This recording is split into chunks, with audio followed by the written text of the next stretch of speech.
وفاقی وزیر خزانہ محمد اورنگزیب کا کرپشن اور ٹیکس نظام پر دو ٹوک موقف۔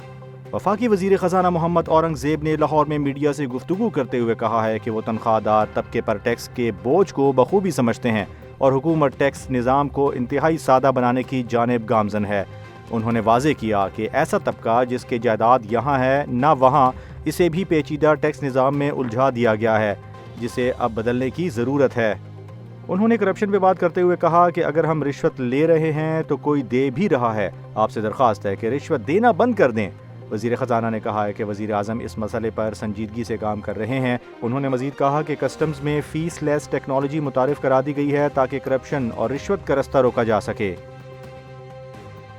اسلام آباد سمیت کئی شہروں میں زلزلہ، عوام میں خوف و ہراس۔ دوپہر 12:30 کے قریب اسلام آباد، راولپنڈی، چکوال، مردان، ایبٹ آباد، پشاور اور کوہاٹ میں زلزلے کے جھٹکے محسوس کیے گئے ہیں۔ زلزلے کی شدت اندازاً 5.5 ریکارڈ کی گئی ہے، جبکہ مرکز حسن ابدال سے 15 کلومیٹر دور بتایا جا رہا ہے۔ زلزلے کے جھٹکے محسوس ہوتے ہی لوگ خوف زدہ ہو کر گھروں سے باہر نکل آئے۔ تاحال کسی جانی یا مالی نقصان کی اطلاع موصول نہیں ہوئی۔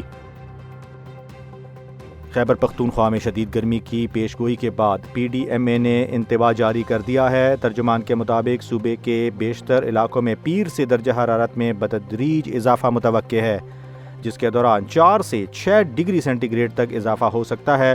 محکمہ موسمیات نے خبردار کیا ہے کہ دوپہر اور رات کے وقت گرم اور گرد آلود ہوائیں بھی چل سکتی ہیں، جبکہ خشک موسم اور درجہ حرارت کی شدت آبی ذخائر پر دباؤ ڈال سکتی ہے اور ہیٹ سٹروک کا خطرہ بڑھا سکتی ہے۔ سعودی وزیر خارجہ شہزادہ فیصل بن فرحان نے فلسطینیوں کو ان کی سرزمین سے بے دخل کرنے کی تجویز کو مسترد کر دیا۔ ان کا کہنا تھا کہ غزہ میں فوری اور مستقل جنگ بندی ناگزیر ہے۔ شہریوں کو امداد سے محروم رکھنا عالمی قوانین کی کھلی خلاف ورزی ہے۔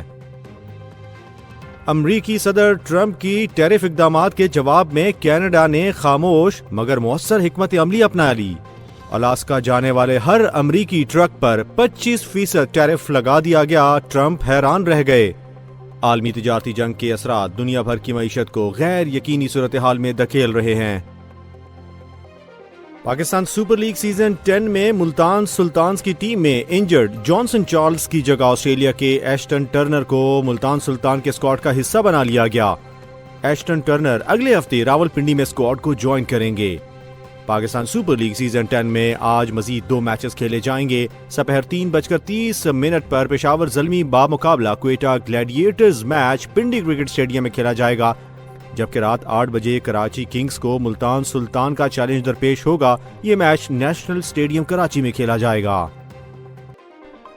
امریکہ چین تجارتی جنگ کی لپیٹ میں ہالی ووڈ فلمیں بھی آ گئیں۔ چین اور امریکہ کے درمیان تجارتی کشیدگی میں ایک نیا موڑ۔ چین نے ہالی ووڈ فلموں کی درآمدات محدود کرنے کا اعلان کر دیا۔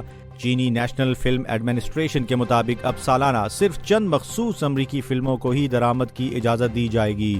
یہ فیصلہ امریکی ٹیرف میں اضافے کے رد عمل کے طور پر سامنے آیا ہے۔ واضح رہے کہ چینی باکس آفس پر ہالی ووڈ فلموں کا شیئر پہلے ہی صرف 5% رہ گیا ہے، جبکہ مقامی فلمیں 80% حصہ رکھتی ہیں۔